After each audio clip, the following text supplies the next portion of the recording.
वहीं supreme court Kashmir में दफा 370 के हवाले से पाबंदियों के खिलाफ दाखिल 2 दरखास्तों पर आज समाअत करेगा। इस मामले में इनाक्षी गांगुली और आसिफा मुबीन ने दरखास्त दाखिल की है। वाज़ेह है कि वादी कश्मीर में हालात बेहतर हो रहे हैं। आमदोरफ्त का निज़ाम धीरे धीरे मामूल पर आ रहा है। दुकानें खुलने लगी हैं। लोग अपने कामकाज में मसरूफ नजर आ रहे हैं।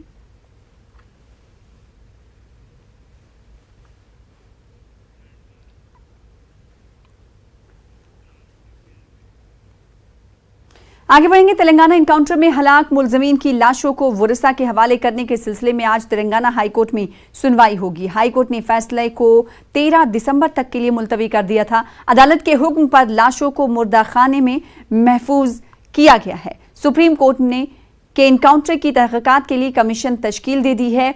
सुप्रीम कोर्ट के साबिक जज जस्टिस VS सिरपुरकर की क़यादत में कमीशन 6 माह के अंदर तहकीकात मुकम्मल करते हुए रिपोर्ट दाखिल करेगा।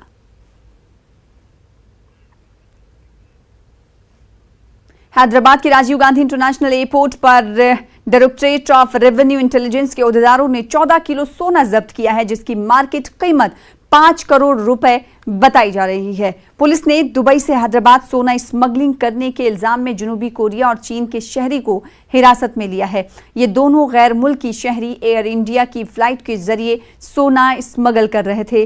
पुलिस उनसे पूछताछ कर रही है।